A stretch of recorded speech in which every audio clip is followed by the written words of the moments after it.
Every human being has three lives.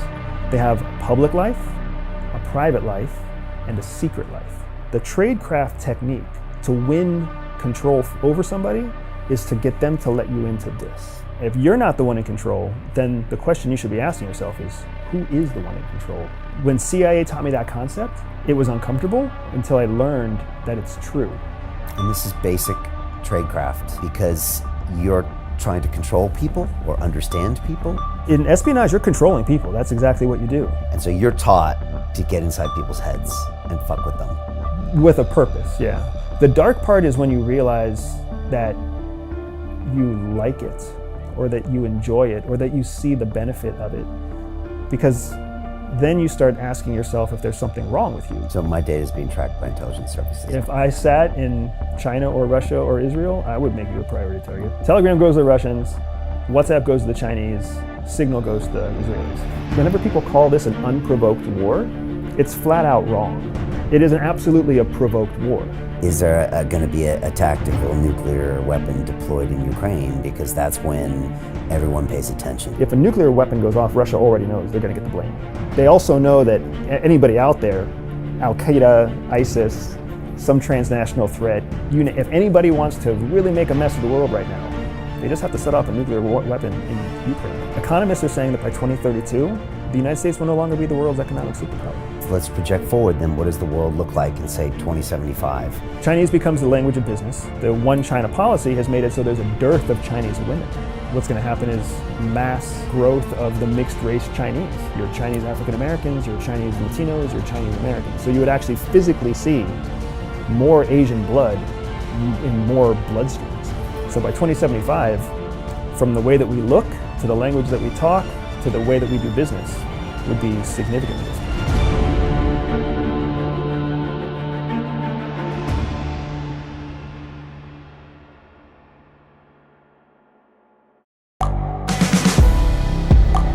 The world is changing.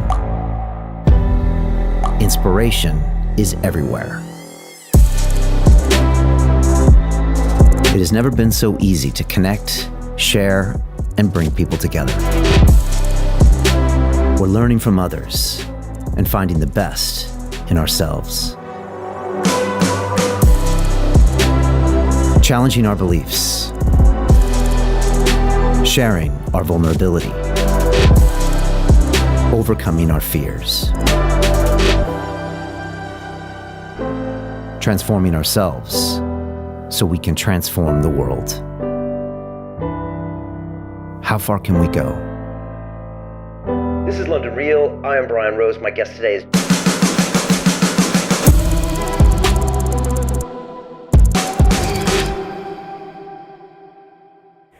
This is London Real. I am Brian Rose. My guest today is Andrew Bustamante, the decorated U.S. Air Force combat veteran, former CIA intelligence officer, author, and award-winning speaker.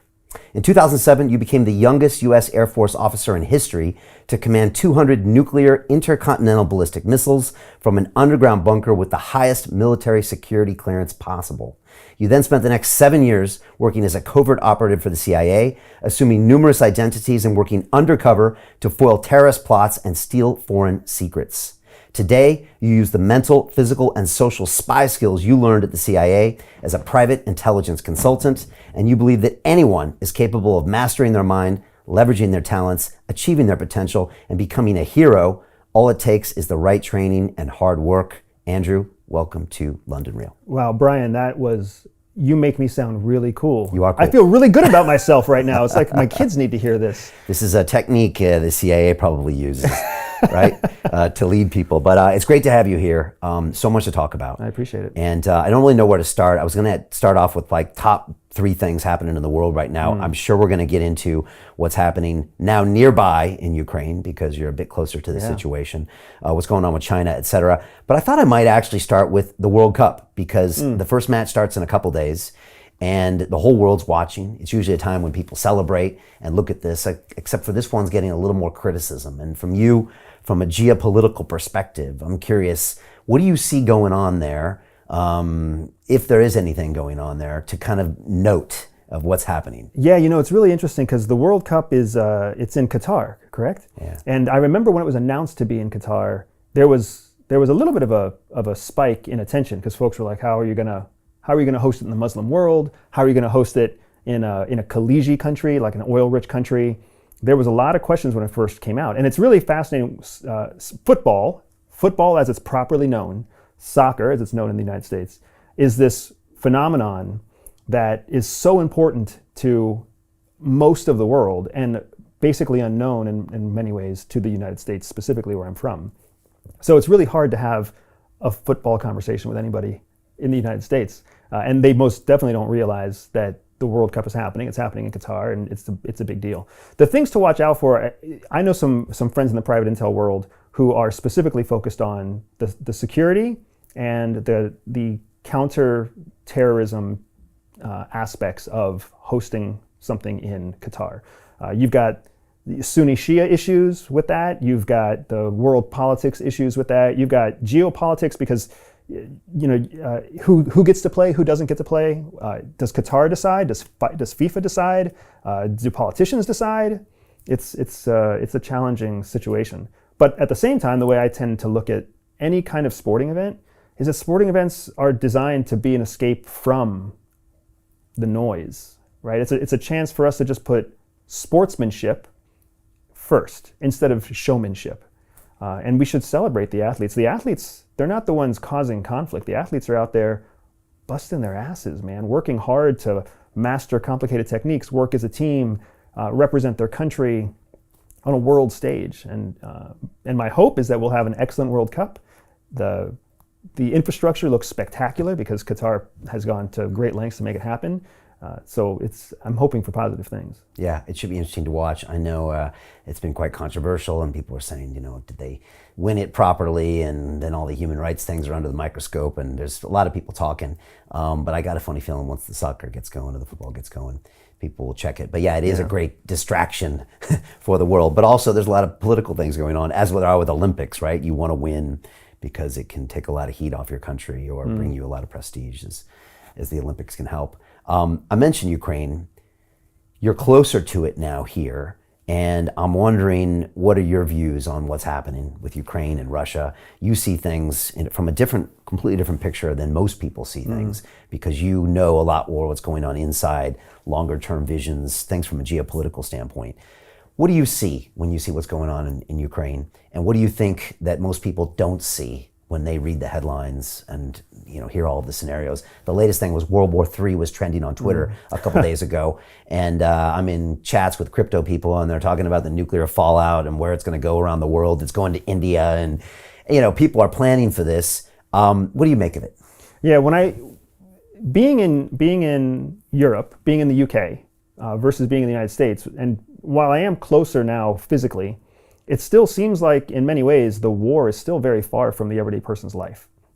In the United States, we really don't feel the Ukraine conflict at all. The average American does not feel it at all. We have very little reliance on Russia for anything. If anything, our economy is benefiting from Europe's sanctions against Russia, because now that creates a vacuum of resources in Europe, and the most logical person for them to turn to, or the most logical country for them to turn to for that vacuum of resources is the United States. So we have increased supply routes for liquid natural gas. We've got increased supply routes for shipping weapons. We've got more and more reliable, or more and more people depending on us in Europe than we did prior to the 24th of February. Right. So in the United States, the war in Ukraine is a very good thing for the United States. And I think that's something that most people are either glazing over or outright ignoring, that there is really nothing but net benefit every day that this conflict lasts for the United States. I love how you just cut through and just say things like this, Andrew. I hadn't really thought of it that way, but like you said, it's so separated. I bet most people in America couldn't point out where it is on a map. Yeah. Right? And for them, it's so far over there, don't really know what's going on. No dependencies for natural gas, no real worries about Russia doing anything, no history of Russia ever coming through and wreaking havoc anywhere. If anything, Russia and the United States were allies during World War II. And that's another thing that people are missing. Russia hasn't changed much. They were the same country that in World War II fought for the Allied powers with one gun for every 2 soldiers. They were heroes. At one time in world history, the Russians were heroes. they would literally put a guy with a gun, and behind him would be a guy with no gun, and the guy with no gun's job was to pick up the gun when the dude with the gun died. They are very skilled at wars of attrition. They are very patient. They are built of a different type of culture when it comes to protracted long-term conflicts, which is what Ukraine is. People keep thinking that Ukraine it's in multiple phases. It's, when you look at conflicts, all what's known as interstate conflict between two sovereign nations. Interstate conflict is protracted. Look at what the United States did when it invaded Afghanistan. Look at what the United States did when it invaded Iraq. Look what happened when Russia invaded Georgia. Look what happened when Russia invades Ukraine, right? Conflicts take a long time. The first strategy was kind of a shock and awe strategy. It didn't work. It didn't work not just to the Russian surprise, but to NATO's surprise and the United States' surprise. I'm pretty sure Zelensky was surprised. There was a lot of people surprised by, wow, we just resisted their assault on Kiev, or Kyiv as they want to call it now, because it's the Ukrainian, right? The Ukrainian name of it. And why did that happen? Do we know? Why did it fail? Yeah. Strategically, so Putin became very good at a certain model of conflict. It worked in Georgia, it worked in Crimea, 2008, 2014, where he basically corrupted senior officials from inside. So then when Russia announced that they were coming in, those senior officials would bow immediately, right? It was an administrative takeover, very similar to what China did in Hong Kong in 2019. When the administrators subjugate themselves, then nobody else has a say. They didn't have that network in place in Ukraine.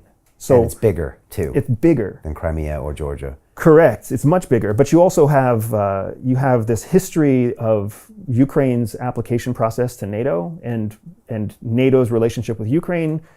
Whenever people call this an unprovoked war, it's flat out wrong. It is absolutely a provoked war. Ukraine has been applying to NATO. NATO's been dancing with Ukraine about joining. Russia's been very clear since 2011 that would be seen as a threat. Russia's been very, very clear for a long time that NATO expansion to the east is a non-starter for them, and they see it as an existential threat. Right. And they are technically correct that it is, right? Correct. They are technically correct that at the beginning of NATO agreed that it would not move further east than what was at the time the Soviet Union. Right. But with the fall of the Soviet Union in 1991, now that changed the charter, right? So now, do they treat former Soviet states as Europe, or do they treat former Soviet states as the original terms? So it took them 6 years to decide. From 91 to 97 was this very confusing time where folks didn't know, like, what do we treat a former Soviet state as? And then Russia said, treat them as Soviet, and NATO said, well, we might see benefit if we see them as Europe. Right. And so then they started encroaching because Russia had less power then. So Estonia went and Lithuania went, and they started moving in a little. And Romania went, yep, right, exactly Romania went, right. But Ukraine is the breadbasket of Russia. It's geopolitically very, very important. Correct. And besides the NATO application, I'm sure some of your former colleagues are out there as well, encroaching and doing all sorts of other things from economic means or other means that just make Russia feel insecure. Correct, and you're exactly right. It's the breadbasket of Russia. Russia as a country does not have the resources that it needs to sustain a first world population. Right. It has energy resources, but food resources, natural resources for construction, for lumber. It doesn't have the natural mineral deposits for gold, silver, coal, any of the rare earths that it needs. Those largely exist in former Soviet states. The reason the Soviet Union was functional for so long was because the industrial center was Russia, and it went to these Soviet satellite states for natural resources. So then the satellite states didn't have to develop an industrial base. They just had to essentially be a source of natural resources. So there was a symbiotic relationship that was there until it all fell apart in 91. Okay. So now you really do have to think about, how is Russia going to survive without, it's not like the United States that has all of its natural resources there. It's not like the UK that has fantastic resources there. It's not like Southeast Asia with fantastic resources, right? It's mostly frozen tundra. Right. And the aggression was happening with Russia because Ukraine was slowly being moved away from that and moved to the West. Whether it was NATO approved or not, it was moving that way. Correct. And that was the low-level aggression for the past 10 years. Correct. And there's a trigger point there, right? And especially a trigger point when you think that as as one former Soviet satellite state gains distance from Russia, other ones start to follow. So you've got Azerbaijan, and you've got Armenia, and you've got Estonia, and you've got these other countries that are watching what's happening and deciding, what do we do with that? Do we move further away? Do we double down on our reliance with Russia? What is it? How does it compromise us? What do we stand to benefit? And that's not a narrative that Russia really feels comfortable with for a long period of time. Now, Finland just joined NATO? So It's a bit of a shock. well, this is also what's interesting, is that when you look at Finland and Norway, technically what they did is they submitted a rapid application, but it takes years to be approved.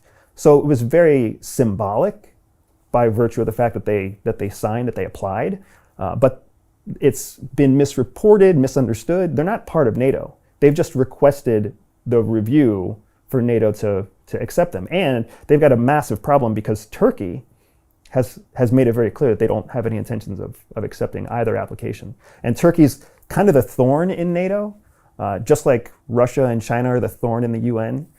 So Turkey becomes a very difficult win for the rest of Europe when it comes to getting NATO to agree on policy. And Turkey's got a strong relationship with Russia.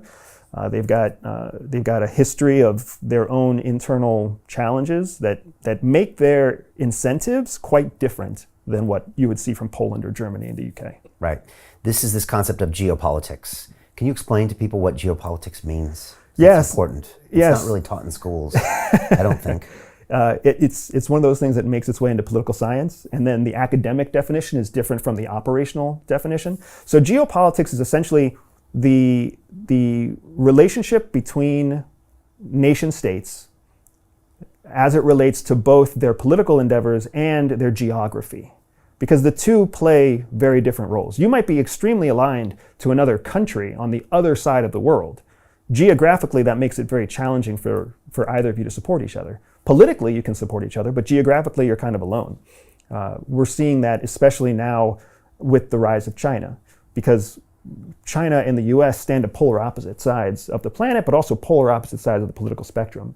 So when you take a country like Taiwan that sits very closely politically with the United States, but very close geographically to China, geopolitics become a very important thing. If you think, a Chinese warship can cross out of Southeast China and get to Taiwan in 45 minutes. Right. It takes the United States 12 hours to get to Taiwan in a high-speed airplane. It's no-brainer how fast something is going to fall apart, right? And geopolitics has to come to bear. How do they? And I want to get to China, but I want to finish up with Ukraine because Yeah. we will get there. And also geopolitics. From the way I understand, I used to follow a group called Stratfor, which is out of Texas, and I think they kind of changed. But I always said that the politics is almost defined by the geography, which I think a lot of people don't think about sometimes. Like the U.S. tries to export democracy to the world, but you might argue that certain geographic reasons will never support democracy. Correct. And this is my question maybe about Russia. Russia is this massive expanse of land, all this crazy geographies and resources. Does it need more of a dictatorship to even function? Is one of my questions. And then also in the long run, they literally cannot give up Ukraine or they fall. So thoughts on both? Yeah, you're right in a lot of ways. I have my father-in-law, who I will, to the day I die, I will love to disagree with everything he says, because he's my father-in-law. That's what you do with a father-in-law. You just disagree with them carte blanche. But I have to agree with him because he has this saying. He's a former Venezuelan. He's an American citizen who fled Venezuela and watches his country, which was a beautiful country in the 70s and is now a disaster, right? Just in a few decades. But he watches Venezuela and he sees what's happening in the US and he says, he is a believer that countries have the governments they deserve, right? A country gets the government it deserves, because Venezuela fell apart not because of politicians, but because of the people who supported those politicians. And that's just what happens. So whether it's democracy or dictatorship or authoritarianism, countries eventually get the country they deserve. So when you look at a place like Russia, especially when you look at what the United States learned in Gulf War I and Gulf War II. They learned that democracy was not going to be easy to export to Iraq. It may not ever take. And that with a strongman leader in Iraq at the end of Gulf War I, there was benefit to national security interests in the United States. And that's what people don't people always take for granted, because the narrative of protecting democracy is such a nice narrative, right? People don't realize that protecting democracy is not what we're actually doing. Ukraine is not a democracy. Ukraine was not a democracy prior to February 24th.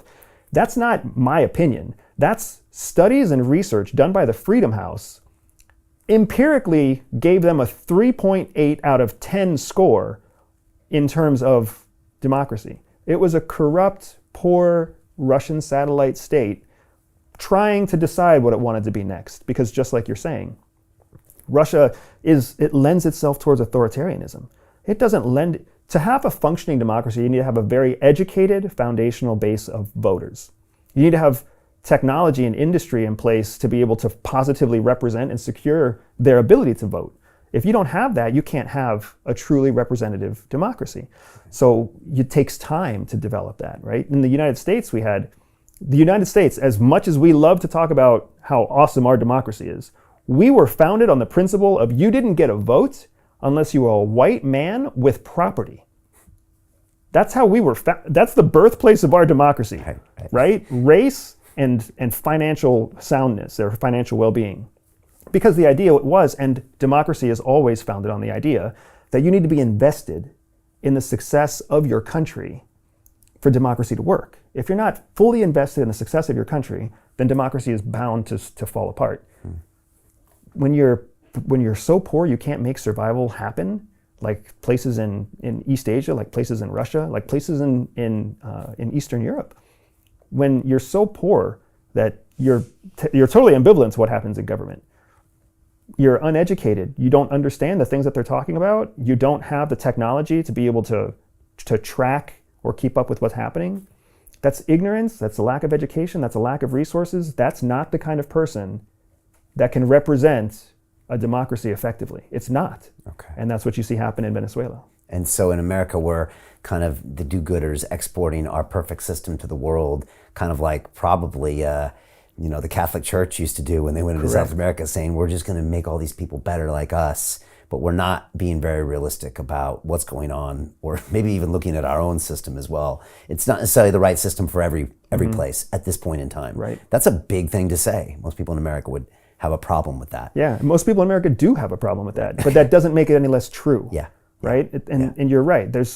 We struggle a lot with, especially the United States, we struggle a lot with the fact that we don't live a representative life compared to the other humans in our species around the world. Right. We don't. Our per capita income is like 400 times what the average poverty-stricken African or Southeast Asian earns. Like we are so far removed from real life that we don't recognize that our American existence is not representative of real life. And as I walk through London, I see the same thing, right? We're so far removed with our designer clothes and with our outstanding public transport, law and order when people cross the street. That's not how the world works. Right. And that's how first world works. Right, and yet we project everything on that rest of the world. We assume they make decisions the same way we do, and then we're confused when these things happen that we don't understand. Correct. Okay, and part of that is playing out right now in Ukraine and Russia. And so just to get back to it, with the Russian people, long protracted war. I had Bill Browder in that seat a couple weeks ago, who has had a long battle with, I guess, Putin. He had the Magnitsky Act that he put in place to sanction anybody to go in for their money if they were involved in, I guess, human rights violations. And he says that, well, Putin can't stop this war because if he does, he'll die. I mean, quite literally. Also in Russia, you don't see a lot of retired presidents. You see a few, but you're kind of in for life, because when you're not president, you're probably not going to survive very long. So again, do these all play into the decisions being made here? Absolutely. So one of the things that the Western world learned from the global war on terror, which let's not forget that for 20 years we fought a war on terror and didn't win. This happened at 9/11, it started. Correct. And 9/11 it started in 2021. It kind of ended with that, or I guess even in 2022, we still had a disastrous withdrawal from Afghanistan. Right. Right. And when you were in the CIA, I'm guessing most of your work there was based on the war on terror. Correct. Okay. What we learned from the war on terror is that the leader is the one that everybody focuses on, but is often the one that is the least scary. because that person came to be the leader, not because they were extremely idealistic or ideologically driven, or because they were the most vicious, but because they were a unifying force in a panel of people that were much more diverse, which means that behind Putin, there are many, much more scarier, hawkish, violent, wealthy Russians. So if we see a change in power, if that actually happens, why in the hell does the world think it's going to be better? Logically, based on what we've seen in the war on terror, if we take out Putin, or if political pressure takes out Putin, it's going to take someone more ruthless and stronger than Putin to calm the people after that. That's not going to be a good thing for the West. That's not going to be a good thing for Ukraine. That's not going to be a good thing for any country other than Russia. And especially when we think through the eyes of a Russian. The Russians, they don't think that this is like a political fight over Ukraine. They think this is the West trying to eradicate Russia. And when you think about it, they have grounds to think that way. That is absolutely, this has gone from being a neo-Nazi narrative to 100% anybody can see. This is a Western war waged against Russia through Ukraine. And has that narrative changed? It started as neo-Nazis in Russia, and is it now the West? And you know who changed it was Putin. Putin, right. Putin changed it, and his own propagandists changed it. Like the West has played into... Is that by design? No.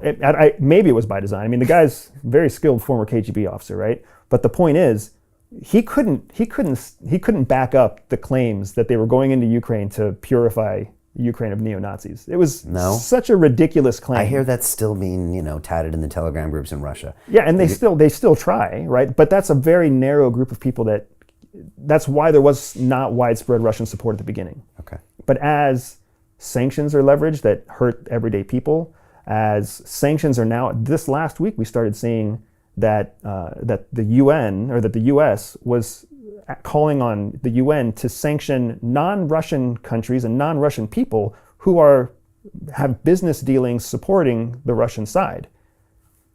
Now we're not even targeting Russia. Now we're targeting the people who are supporting Russia. What does that have to do with Ukraine? If you stop the flow of food and money and weapons and the development of commerce in Russia, all you're doing is hurting Russia. You're not helping Ukraine unless you land on the conclusion that hurting Russia is helping Ukraine.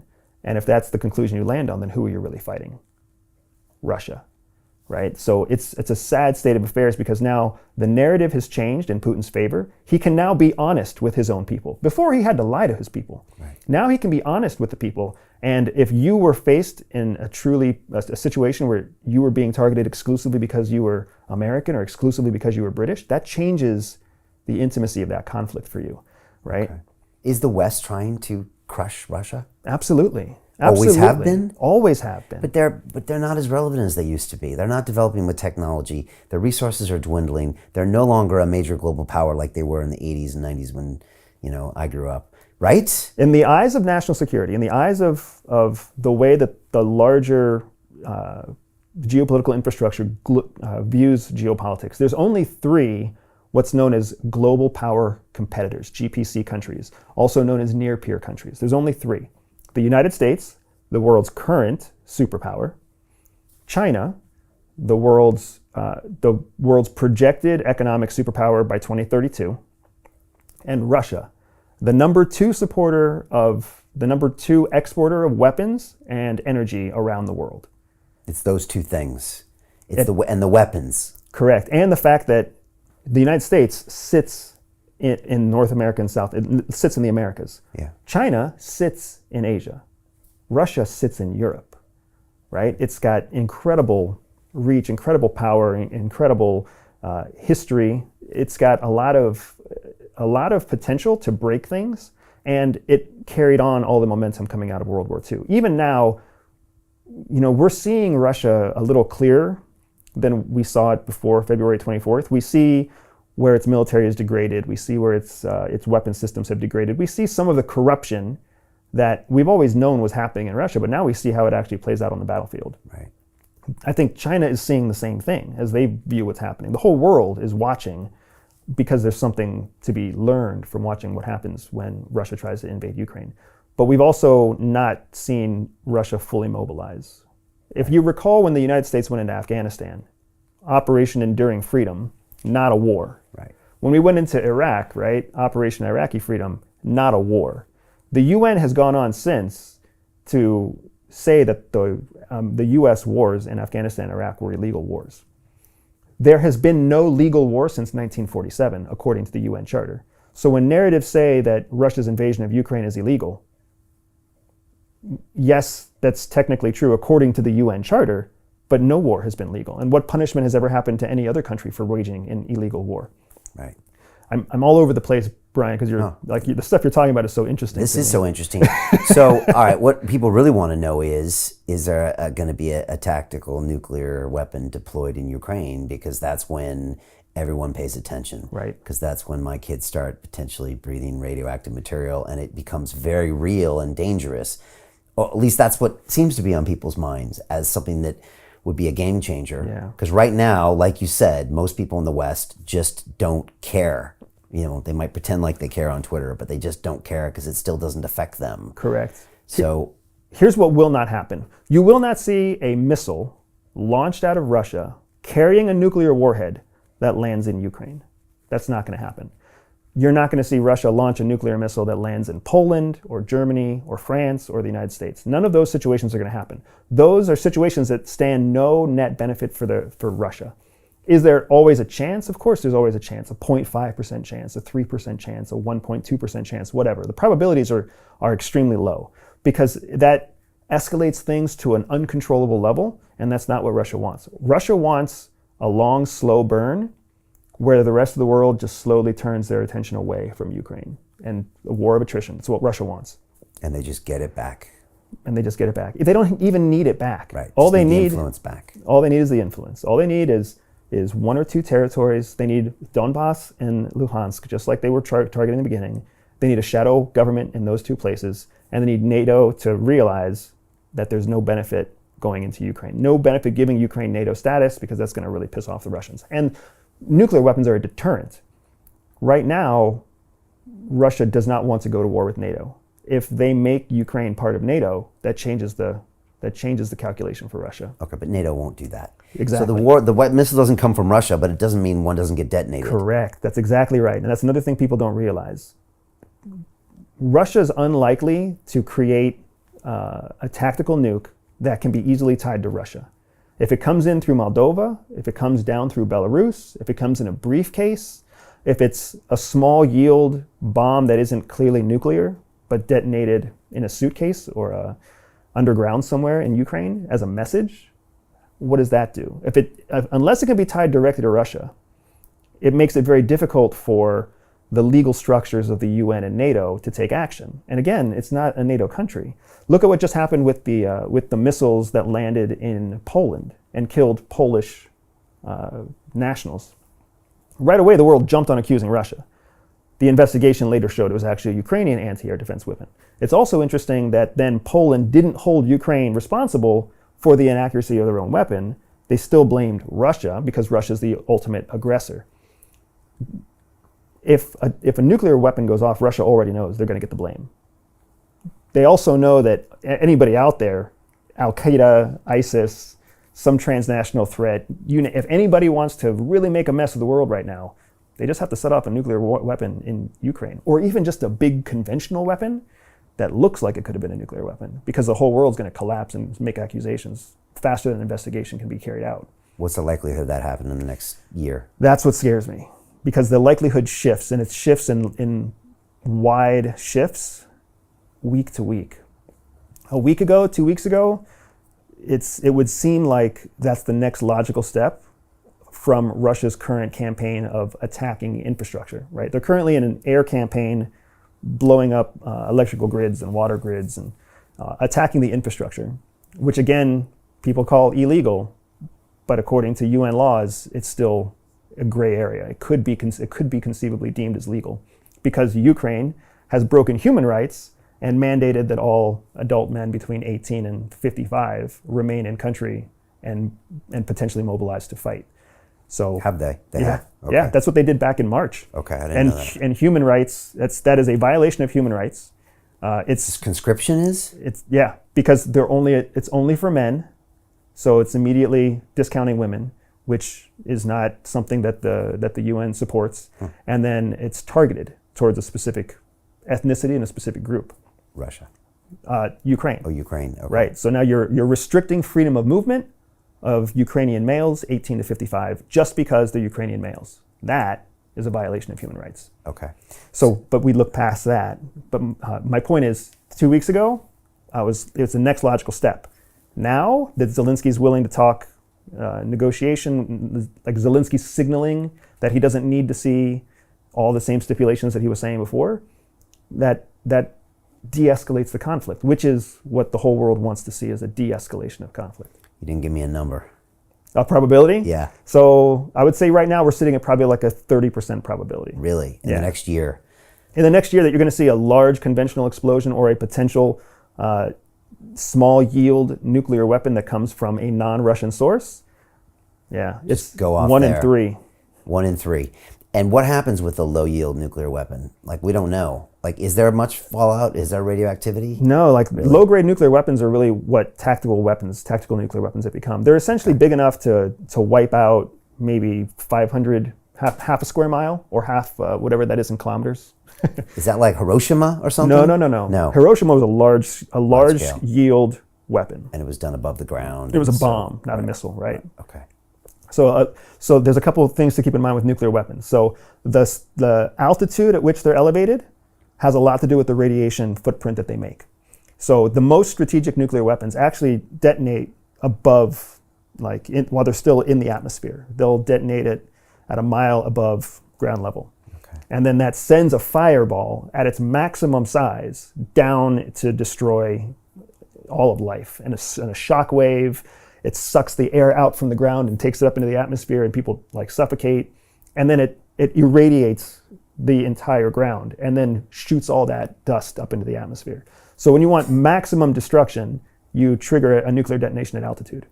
When you want minimum destruction, you actually detonate it at ground level. Because now at ground level, the ground absorbs the smallest footprint of radiation and irradiated energy, but the fireball still goes to its full size. So you'll burn everything. You'll still have a shock wave that goes, you'll still have a vacuum of oxygen that goes, but you won't have the same nuclear winter that you would if it was detonated from above. So, and Russia does not want to see a nuclear winter because predominant airstream will take it into Russia. And they don't necessarily want to get it into Europe because you're going to get some very upset, angry Germans, and you don't need that. Correct. Either. And then the other thing to keep in mind is the target, right? What would be contrary to the narrative that's out there? Russia's targeting infrastructure. Russia's targeting military or debatably military targets. They are. When you've got a country that basically says that every male 18 to 55 is a potential combatant, attacking the energy grid, it makes it a viable target.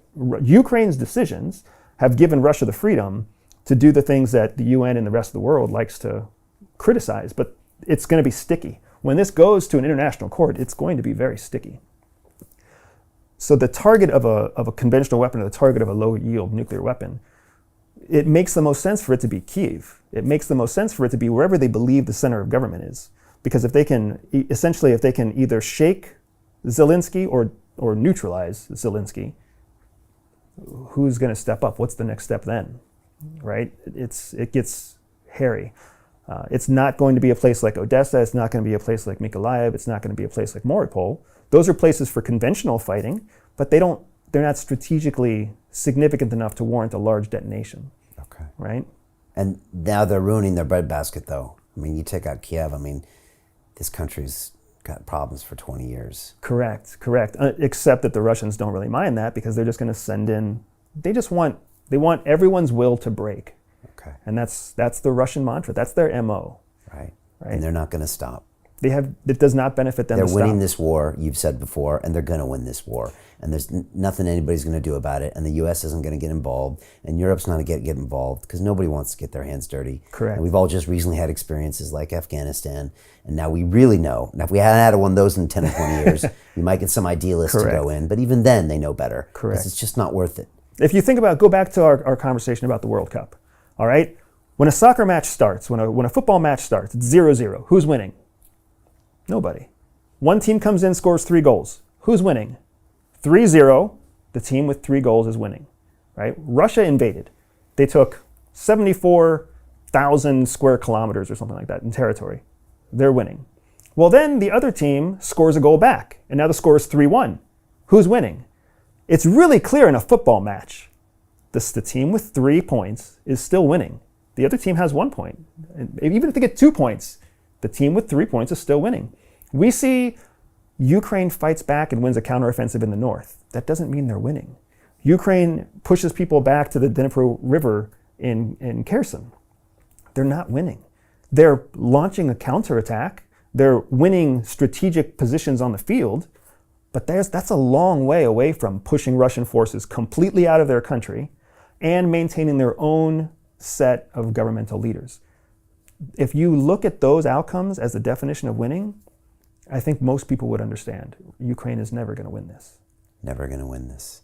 All right, so in your mind, this plays out by it slowly just fizzling in the world's attention, and they just say, oh yeah, that's that war zone that we're fatigued now of reading about, and we just don't care, like Correct. most war zones, and then it'll just go under their control somehow. There's other things, there's other factors that weigh into that, right? Yes, the world is going to become less interested. The world's already less interested, Yeah. right?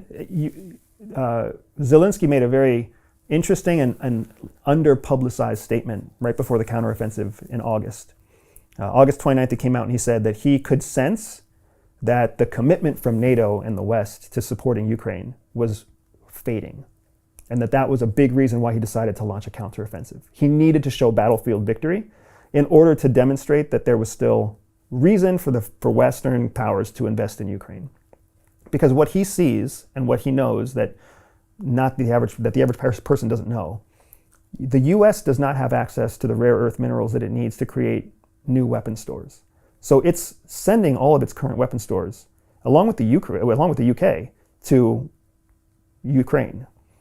But we're not replenishing those stores because the supply chain to make new weapons is actually tied back in China, which has been on a zero tolerance policy for COVID and restricting its manufacturing, restricting the spread of supply chain routes for everything from rare earth minerals to stuff as common as steel.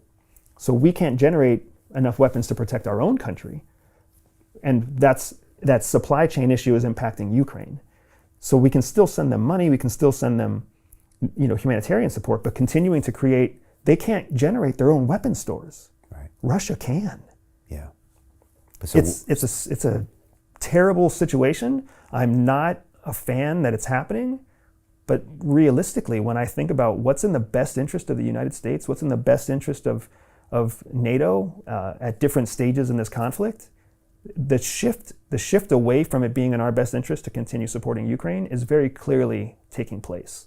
And politicians and individuals paying 400% more for energy in Germany right now, they're all starting to sense it too. Right.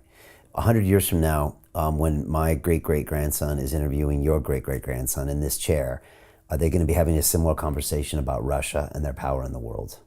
100 years from now, that's an interesting question.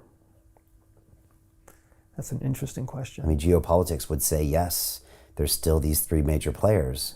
And maybe that could phase out, I guess, because we don't know what's happening with technology in the future. But geopolitics would say, like you said, Russia is the controlling force in Europe. And well, it's the controlling force in Europe right now. Yeah. Right? We don't know what it's going to look like in 100 years. And the sanctions that have been put in place now are designed to hurt Russia. To continue watching the rest of the episode for free, visit our website londonreal.tv or click the link in the description below.